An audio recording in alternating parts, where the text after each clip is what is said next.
Hey, what's up, people? Was out here in the shop this afternoon,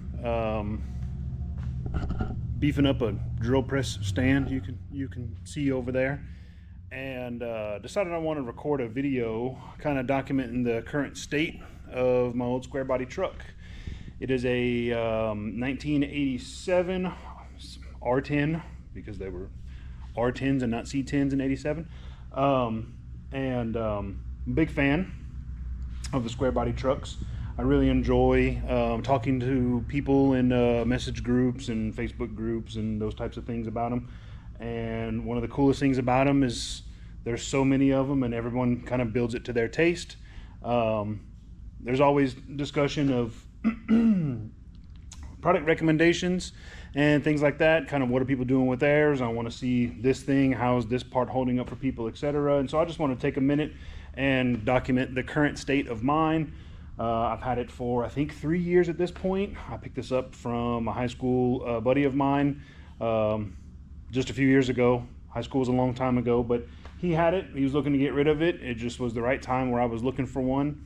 My very first truck was an '84 long bed, so belonged to my grandfather, and got rid of it years ago. Always wanted another one, so when this one came up, I said, well, I think this is the right truck for me. So just gonna do a quick, relatively quick, I'll try to be quick, walkthrough of kind of where it's at. If anybody sees anything that they'd like to know more about or has any questions about, then I would happily do a follow-up on any specific parts of it. As you can see, it is bodywork is it's a little rough. It's got some dents in the door, and it's got some rust down here that needs to be fixed and those types of things, but I've focused all of my time and budget on it so far solely on the mechanical portion of it. Whenever I got it, it had the current engine in it, the current transmission in it. It ran, but not great. It was carbureted, so I've put, my goal has been reliability, and it's very reliable. I've taken it on 3-hour-long road trips to go fishing and things, and it's great, super fun to drive. But we'll go ahead and we'll kind of jump in here under the hood first. Let me first turn on some light so we can see, and I'm going to set up the tripod here, and let's see how that looks. Yeah, I can basically point to what's under the hood here. First thing you'll notice, it is a mess. Again, my goal has strictly been to get it working, not to get it pretty. And now that I've got this shop and I've got it parked in this shop, that is the next goal. I will have to take it off the road for a little while, and I'm gonna gut this whole thing and clean it up and fix things. But for now, just kind of from the side, one thing is this is a Dakota lithium battery. Completely unnecessary, completely overbuilt, but has been very reliable. There's debate about whether you should put lithium under the hood. I've checked the temperatures. It never gets over temp. It's never given me any trouble. I'm not saying I would recommend it for anybody else, but I was willing to take the risk, and it's never cranked better because it's got a ton of amperage on that thing. Kind of going around to the side, this is the sump pump for the Edelbrock fuel injection, which is right underneath the air cleaner here. That is the Pro-Flo 4 system. It had a carburetor on it whenever I got it, and if you're not aware of why an 87 is called an R10 and not a C10, it's because 87 was the only year of these trucks. It was the last year of these trucks, and it was the only year of these trucks that was fuel injected. And so when I got it and the carburetor probably needed replaced, I said, well, I want it to be reliable, I want it to crank easy, and kind of in the spirit of it being an 87, I said, let's go back with fuel injection. Looked at all the different options, decided on the Pro-Flo 4. That's a mouthful. I've been very, very happy with it. It's been on there for 3 years. It fires up perfectly every single time that I hit the key. It runs great, about 60 miles an hour. I get about 17, 18 miles to the gallon in it. The small tires, it helps a lot with that, and the 308 factory rear end gear ratio helps a lot with that, but the fuel injection, I don't know how big of a factor it is. I'll go into more in depth on that if anybody's interested, but I did not do an in-tank fuel pump. I went with the sump pump, so basically I've got the factory intake pump factory in tank pump, which on these was a higher PSI pump. This may have been the only year that they were in the tank. Somebody can correct me if I'm wrong, because I think maybe they were mechanical all the way through 86. Anyway, it's like a 15 PSI pump there. Pumps up here. I actually have to regulate it down because this thing only wants 7 PSI in. It's actually set up for mechanical pump, so I've got a regulator. Drops that down to about 6 PSI, dumps into there. And then I think it's 52 PSI out into the fuel rail. You can see the fuel rail here. Got the lid flipped on the air cleaner. That is kind of a joke because everyone knows how much horsepower that adds, but actually I ended up having to put a spacer because the throttle bracket was hitting the bottom of the air cleaner. When I put the spacer, the stud on top was not long enough, so I had to... Anyway, there's lots of things on the to-do list. The engine itself is a GM crate engine. It's the 350 HO for high output. I think they advertise it at 333 horsepower. It's from like the 90s. It was in the truck when I got it. No idea how many miles are on it. Just know that it runs good. I have some new valve covers, need to go on it and dress that up. I put the fuel injection on it, put the headers on it. It just had the factory exhaust manifolds. Headman headers. Those are their elite ones, which have a thicker flange. It was very important to me to get the thickest flange possible because I did not want any exhaust leaks from any warping issues. So far, a couple years in, I have never had an exhaust leak there, thankfully. And then here is the CVF Racing Serpentine setup. So, been a huge fan of this kit. It was a little bit of a hassle to get it on. I still need to one day put the little beauty plates on it. It's got some little dress-up plates that go on it.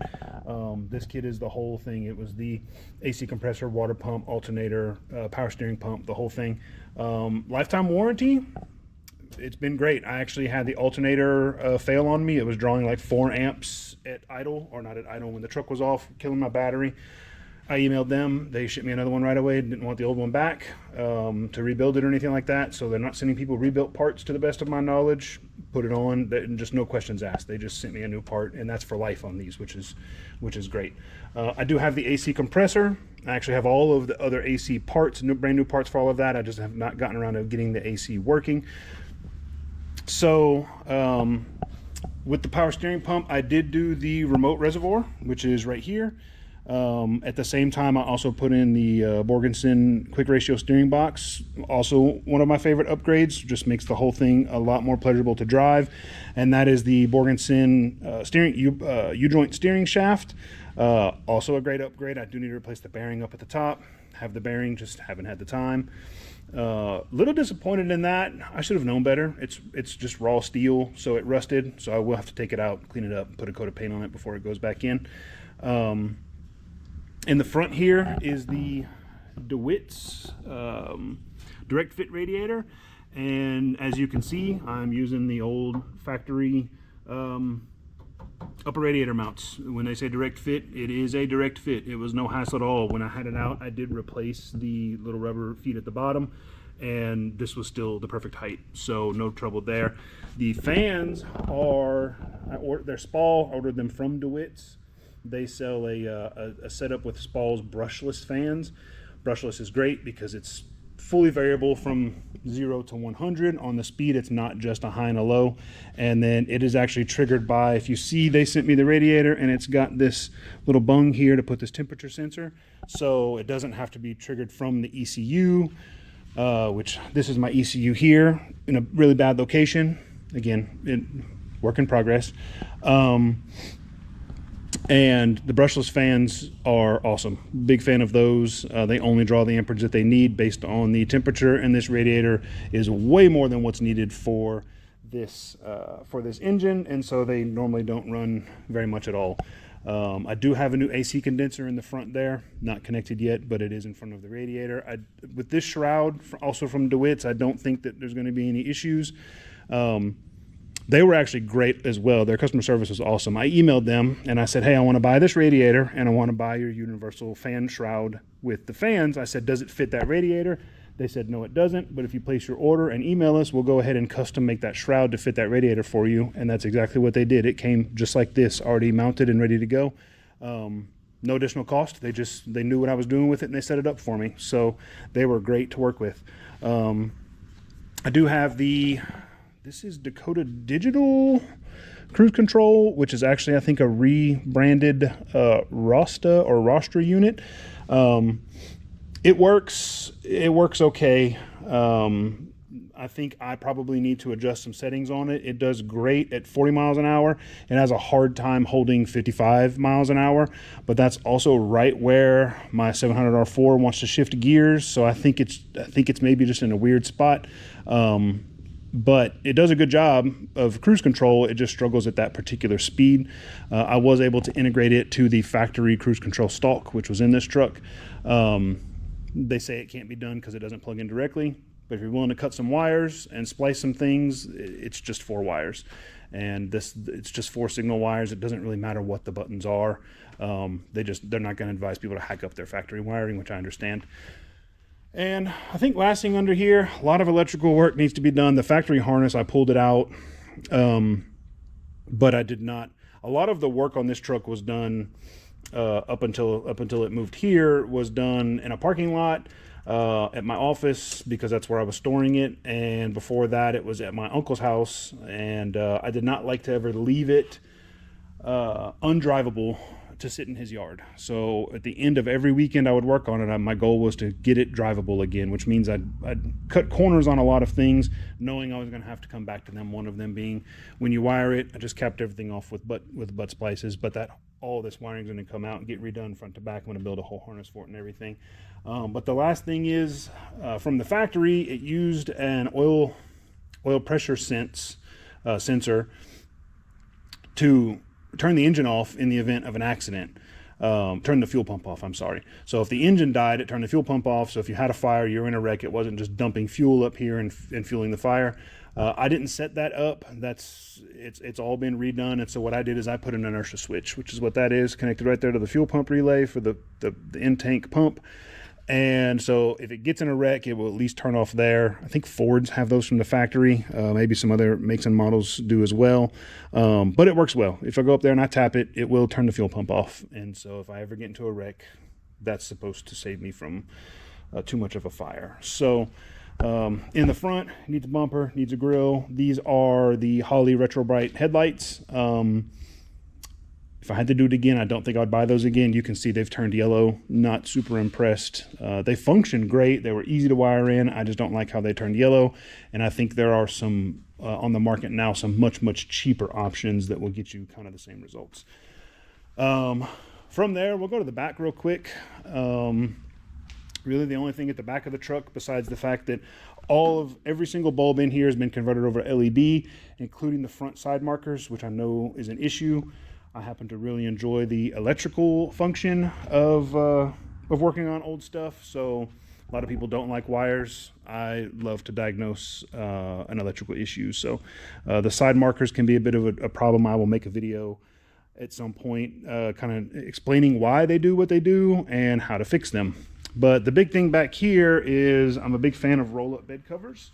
And they actually make one that fits these trucks and fits an 8-foot bed. And it works great. You can hear it clicking as I pull it. And it pulls all the way to the back and seals up half decently at the back.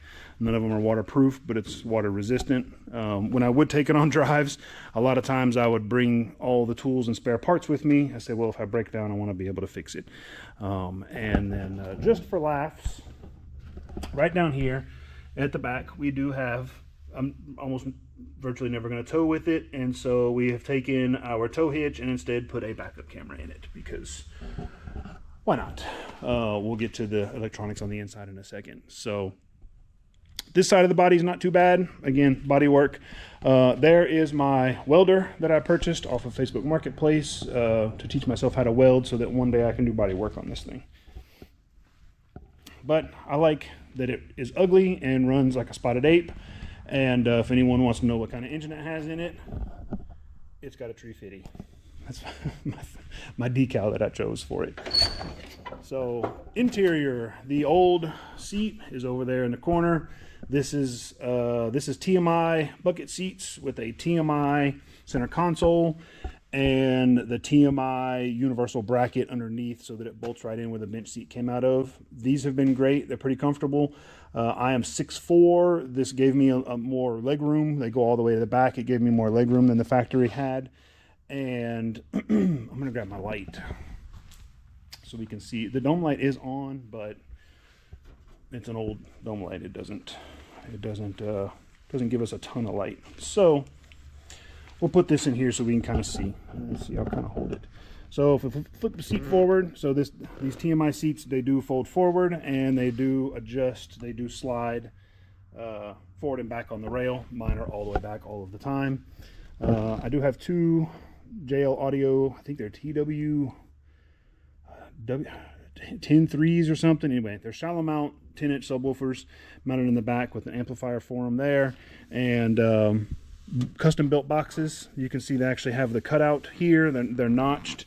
You can see from the side they're notched so that they fit perfectly inside this little thing here. I bought a few boxes online that are supposed to fit behind the seat of these trucks. Again, being 6'4", I got long legs. I want every inch of legroom that I can get in this single cab truck. So I built these specifically so that they match exactly at the bottom so that the seat can go all the way back, and it's nearly touching back here. And I could not find any that actually would allow the seats to go all the way back, and so I just built my own. As part of that stereo system, you can see, well, we can turn the key on. There is an Alpine. Let's hop in here. There is an Alpine. I don't think we need this light anymore. Let's turn that off. This is an Alpine, I think this is a 9-inch touchscreen. So the thing with this is this truck was already cut up for a single DIN radio whenever I got it. And so I was like, well, it's already cut up. I want a touchscreen in it with Android Auto and Apple CarPlay and things. And so this fits in the slot for a single DIN radio, but it's got a floating screen. The height is adjustable up and down. I have it set here where it keeps my knee mostly out of it, and you can still reach over the top here. It's not for everybody, but I'm a fan. No, I don't want to connect the volume knob.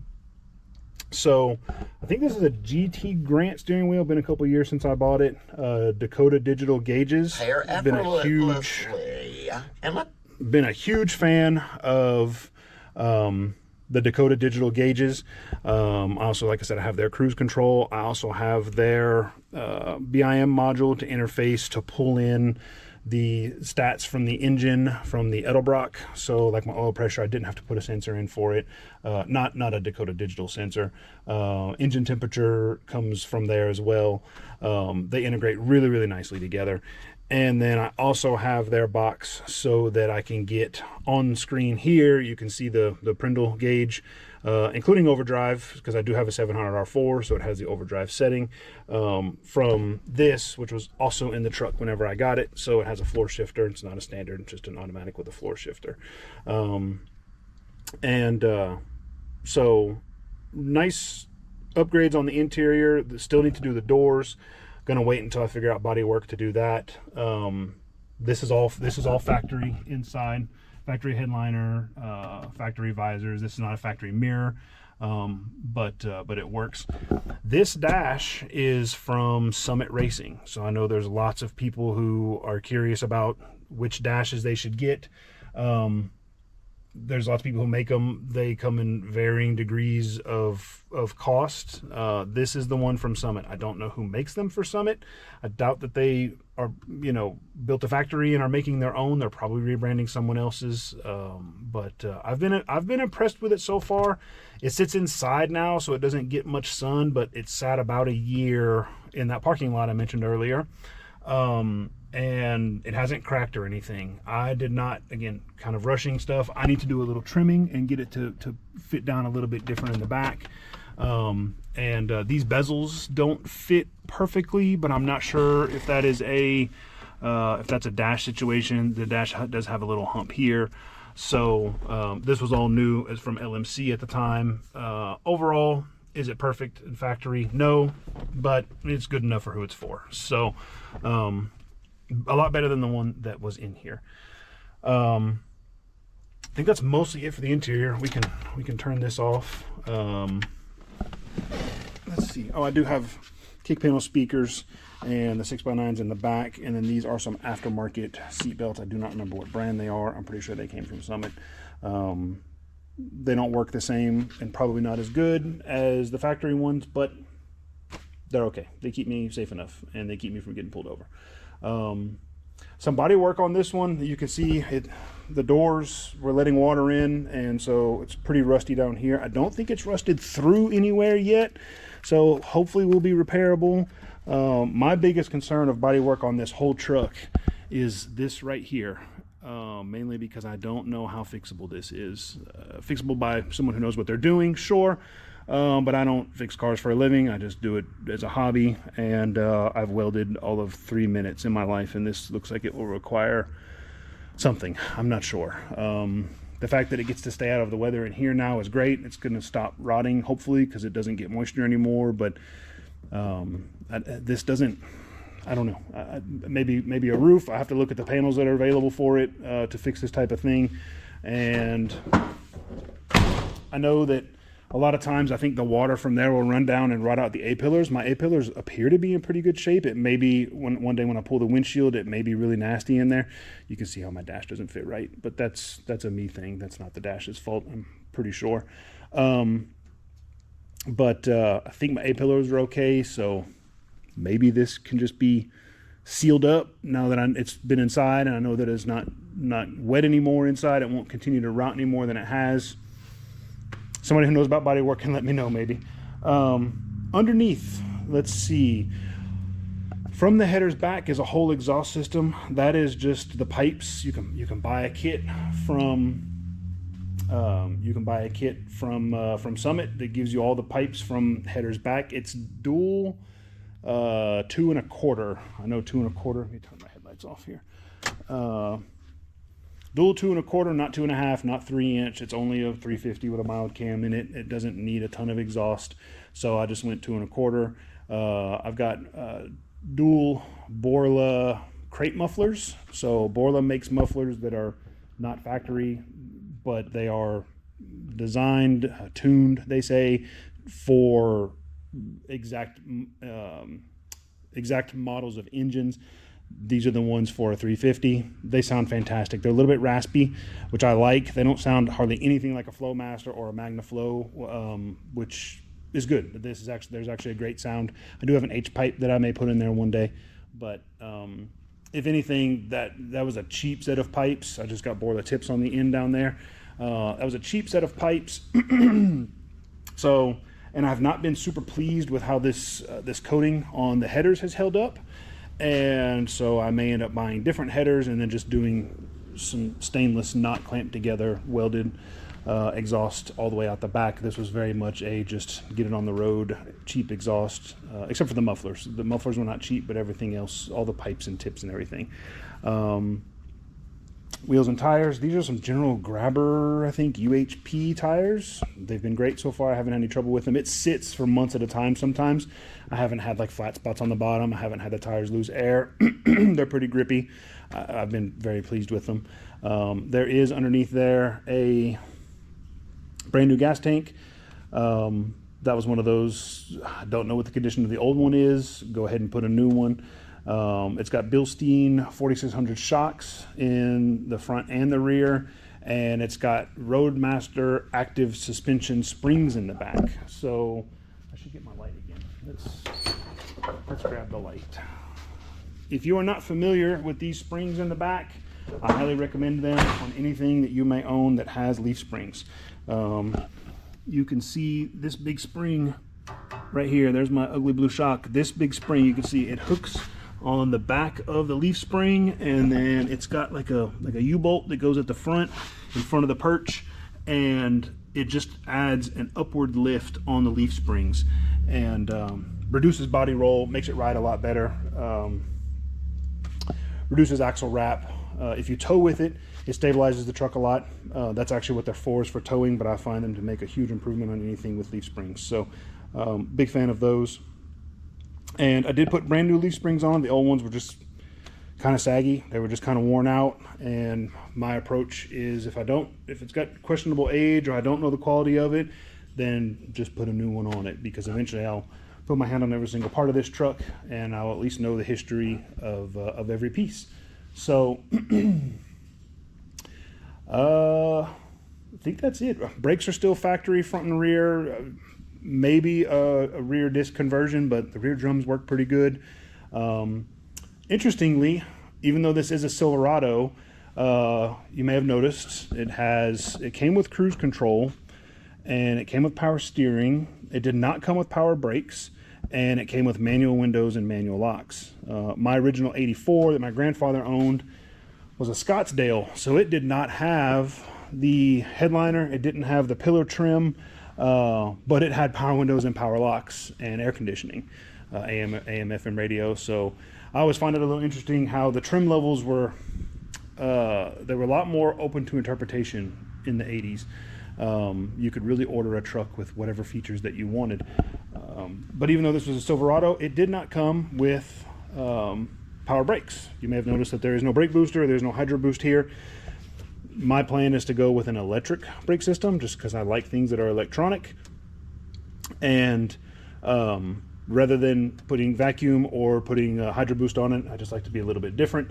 And so there's a kit that I think Jeg sells that basically just uses an electric pump to pump up a vacuum reservoir. So I think it still vacuum brakes, but it works electronically instead of having to have that big ugly booster on the wall. It's got an electric motor that you can mount anywhere you want, any orientation. So it's on the to-do list. I didn't cover a lot of wiring, but now that I'm here, these are the circuit breakers for the two fans. These fans move a ton of air, and they get very loud. They work so well that I don't hear them very often, but I had driven this out to my dad's house one day, and interesting tidbit about my dad, he was a GM mechanic basically his whole career. He was working on these things when they were brand new on the lot, so he did a bunch of warranty repairs on these. He's a great resource for me when I'm working on this to know. He has an encyclopedia of knowledge about different things. A lot of times he'll tell me, if it's still a factory part of the truck, he'll tell me what size bolt it is before I don't have to bring this wrong size wrench, because he still remembers what they are. He can still rattle off part numbers for most of the things on this. But regardless, I had driven it to his house, and he was just kind of looking at it, and he looked down and he said, that lower radiator hose is not long for this world. And I looked at it, and it had a bulge in it, and I said, yeah, I said, you're right, Pop. I said, I'm gonna have to change that whenever I get it home. He lives about an hour and 10 minutes away or so.